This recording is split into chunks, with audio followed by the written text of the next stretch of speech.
观众朋友们好，这里是大时局，我是邵峰。一张笑的照片让外界重新审视中美关系的微妙变化。在韩国釜山的会场上，川普伸手越过谈判桌，拿着一张手卡给习近平看，他笑了，王毅也在旁边跟着笑。白宫主动公开这些画面，可北京却一张都没敢播。那不是胜利的笑，而是压力下的笑。为了这场会面，习近平主动让步，走进韩国的军事基地。那可是70多年前中共与美军对垒的地方。几乎同时，美国批准韩国建造核潜艇，而中共官媒选择沉默。就在外界以为气氛缓和时，北京突然高调让福建舰入列，1天之内7艘军舰同时下水，用排场掩饰让步的尴尬。笑与战的交错不只是外交姿态，更映照出中南海在巨变时代下的焦虑与无奈。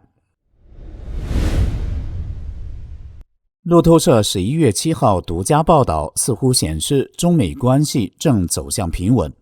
美国谷物和生物制品委员会主席马克·威尔逊11月6号表示，过去1周一批高粱已从美国运往中国，这是川习会后已知的首批货物。威尔逊参加了上海举行的中国国际进口博览会。中国是美国农民最大的市场，中共也将此变成与美国较量的有力筹码。中国是美国高粱的最大买家。去年，中国从美国进口了570万吨高粱，占其高粱进口总量的 66%。中国主要将高粱用作动物饲料中玉米的替代品，以及用于酿造传统饮品白酒。对于威尔逊来说，中共重新进口美国高粱是他希望看到的事情，因为美国 95% 的高粱出口市场都在中国。面对美国总统川普，中共党魁习近平也收敛了战狼姿态。据中央社11月7号报道，美国白宫公布了釜山峰会上习近平几张展露笑容的照片，罕见地展示了他的另外一面。一张照片显示，在川习峰会上，川普伸出手臂越过谈判桌，向习近平展示一张手卡，手卡上的内容不明，却让习近平笑眯了眼。在另一张照片中，习近平双眼微闭，露出笑容，身旁的中共外交部长王毅也在笑。白宫公布的照片呈现了习近平的另一面，这一面在中共官方媒体发布的画面中几乎看不到。美国有线电视新闻网 CNN 报道，习近平一向以严肃稳重著称，很少公开展露笑容，这主要是因为中共政府及官方媒体刻意塑造他严肃权威的形象，让人觉得不好惹。例如2020年10月23号，习近平在中共纪念出兵朝鲜70周年大会上说，中国人民是惹不得的，如果惹翻了是不好办的。中共出兵朝鲜针对的就是美国，这句是惹不得的，正是习近平对美国一个经典的战狼姿态。可在韩国釜山与川普会面时，却被川普逗笑了，一点没有战狼的样子。日本资深媒体人、中国事务专家中泽克二也观察到了这一点。他在11月6号的评论中说，习近平的战狼外交似乎消失了。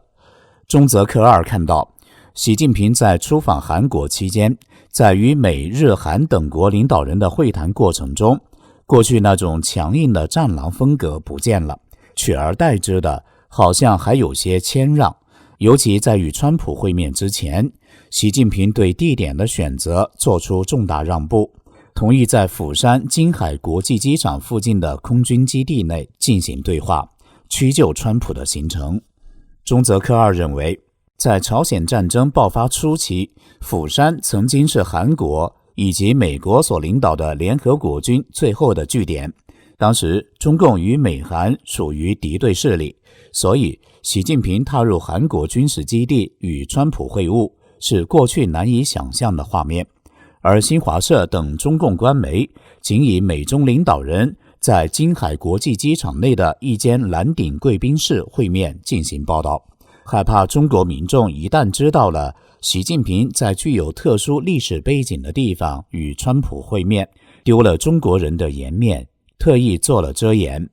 所以习近平同意在韩国军事基地里面会面，应该是对川普的一种让步。此外，在与习近平会晤之前的10月29号，川普与韩国总统李在明会面，同意了韩国建造核动力潜艇的请求的消息，对北京来说是一个不小的冲击。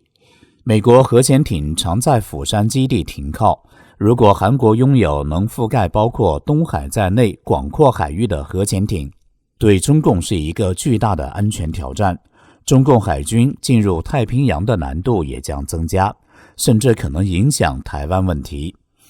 川普在与习近平会面前夕公开核潜艇决定，打了习近平一个措手不及。中共官方媒体也没有报道习近平对川普批准韩国核潜艇计划有任何直接回应或反驳，中共官媒也罕见保持了沉默，这似乎是中共立场的软化。中泽克二认为，习近平突然收敛战狼立场，主要原因就在于国内政治压力，并非来自美国或其他国家的外部施压。中共20届四中全会以来，明确看到中共的首要任务是提振疲软的经济。目前，中共千方百计拉动楼市，房地产市场依然萎靡。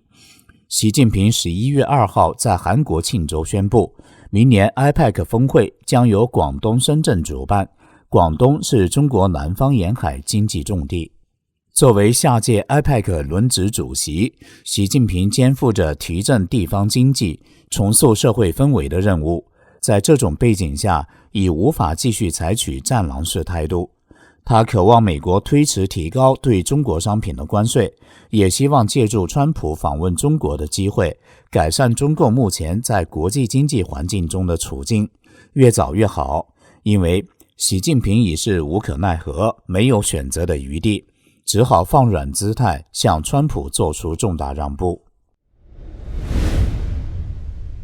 习近平与川普在韩国的会合，在外人看来是以平手结局。这种看法给足了习近平面子，因为从后来双方进一步透露的细节中可以看出，会谈场面几乎由川普主导。所以中共为了找回场子，不断补锅。中共外交部长王毅在川习会后的11月5号，在中共党媒人民日报刊发了充满战狼斗意的文章。中共驻美大使谢锋11月4号也亮出中共的4条底线，原因是习近平没敢当面向川普提到台湾问题。这些补锅的举动只能说是打嘴架，玩的全是虚招。中共最大的找场子举动却是实招，那就是福建舰的正式入列。法国《费加罗报》11月7号报道，中共第3艘航母福建舰与一艘 903A 型补给游船、一艘075型两栖攻击舰、一艘055型驱逐舰、2艘052D 型驱逐舰、一艘远洋侦察舰在同一天入列服役。这就是说，中共在一天内部署了17万吨新军舰入海，相当于法国海军总吨位的 42%。 法媒认为，在过去10年中，中国的造船厂已经改变了全球海军的力量平衡。中共海军的吨位与美国仍有差距，但它正在以极快的速度迎头赶上，拥有的舰船数量已经超过了美国。2015年，美国海军情报办公室记录，中共拥有255艘战斗舰艇，到2025年，这一数字已达到400艘左右，而美国为300艘。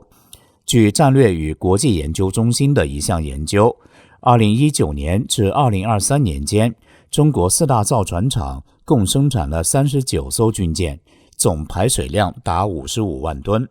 为了挑战美国的制海权，中共现在可以依靠大约50艘驱逐舰、40艘护卫舰、70多艘潜艇以及3艘航空母舰。预计到2035年，中共将拥有6艘航母。中共央视旗下玉渊谈天11月7号发表特约评论员刘匡宇的文章说，福建舰入列不是岛链封锁这么简单，而是中共向远海迈出的巨大一步。这远远把美国的竞争威胁所定义的国际关系甩到后面，这是中共实实在在的力量，是中共保卫自己的确定性。文章说，辽宁舰、山东舰承担的是近海任务，覆盖中国周边的重要利益区。福建舰突破了电磁弹射技术后，使航母探测范围大大增加，制空半径更大，反应更快，联动更强，不仅能覆盖中国重要的贸易要道，如马六甲海峡，更能向更远的印度洋、太平洋等更远海域延伸。香港01更是洋洋得意地评论称，福建舰入列服役，让中共海军远洋作战能力暴增。评论称，福建舰服役之前，美国在西太平洋地区相对于共军的实力已经捉襟见肘，处于相对劣势。第一岛链已经对共军失去威慑意义，在共军远火威胁下，美军已经开始从第一岛链收缩，在第二岛链布防，而随着福建舰入列并形成战斗力，美军所依仗的第二岛链也从此灰飞烟灭。评论还叫嚣，美军在亚洲陷入进退两难境地，因为美军在西太平洋和亚洲地区的传统优势荡然无存。如果中美发生冲突，美军在这个地区部署的军事力量都是靶子，有被围歼的可能。这种狂妄实在是天真的可笑。美国有线电视新闻网报道，2名前美国海军航母军官这样说，福建号的空中作战能力可能仍然只有美国海军服役50年的航母的 60% 左右，福建级航母的作战能力只有尼米兹级航母的 60% 左右。中共海上军事扩张的步子快得确实有些让人吃惊，这也引起了周边国家的警惕。韩国总统李在明向川普要求的核潜艇计划，就是对中共实实在在的军事戒备。日本首相高市早苗认为，一旦中共对台湾动武，日本自卫队就将采取武力行动。日媒朝日新闻报道，日本首相高市早苗在11月7号的众议院预算委员会上被问及，如果中国对台湾实施海上封锁这类情况是否构成存亡危机事态时，提到了可能启动集体自卫权行使的具体案例。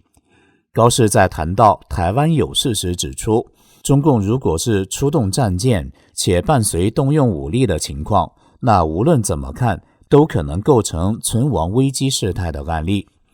高市补充说，这些还是要依照当时发生的具体情况，由政府综合所有情报来判断。如果真的发生了武力攻击，那么这被认定为存亡危机事态的可能性就非常高。依照日本的安全保障法制，即使日本本身没有直接遭受攻击，只要与日本具密切关系的国家遭受攻击，且政府认定日本的存续受到威胁，就可以宣布存亡危机事态，自卫队可能采取武力行动。高市的答复意味着，如果出现中共对台湾进行海上封锁等情况，日本政府可以根据情势，可能会将其认定为存亡危机事态，并让自卫队进入武力行使的阶段。高市强调，台湾有事是极为严重的情势，我们必须设想最糟的情况。对于高市来说，也要看美中因台海而可能发生冲突的状况。假设美军为了解除封锁前来支援，而为了阻止美军介入，也可能发生其他行使武力的事态。高市表示，如果只是把民间船只排成一列，让海上通行困难，我认为不会构成存亡危机事态。但如果是在战争状态下的海上封锁、无人机飞行，并伴随其他情况，那就可以用不同角度来看待，从而保留了解空间。由此可见，中共对美国虽然暂时堆出了笑脸，而日本和韩国依然在防备着中共，而中共在摆出笑脸同时，却在毫不犹豫地亮剑，希望在国际上造成所谓的震撼效应。香港01的评论声称，美军在亚洲进退两难。其实，中共目前对外同时摆出的笑脸与战狼这两个脸谱，才是中共进退两难的真实写照。中国经济离开了美国，只会继续失血，总有一天会油尽灯枯，所以他必须向美国展示友好的脸孔。中共海关总署11月7号公布，以美元计算，中国10月的出口总额同比下降 1.1%， 与9月的 8.3% 成长形成鲜明对比，创下2月以来最弱表现。对美出口连续第7个月下降，同比大跌 25.2%， 自美国进口也下滑 22.8%。 由于关税战，中国出口商一直在抢出口，以此躲避美国的高关税。中国10月出口收缩，原因在于抢出口在10月可能已经消退，这正是中国经济慢性失血的表现。为了阻止慢性失血，习近平在面对川普时必须要笑容可掬。这里是大时局，感谢您的陪伴与思考，请订阅分享并打开小铃铛，一起在动荡中坚守真相，在黑暗中点燃希望。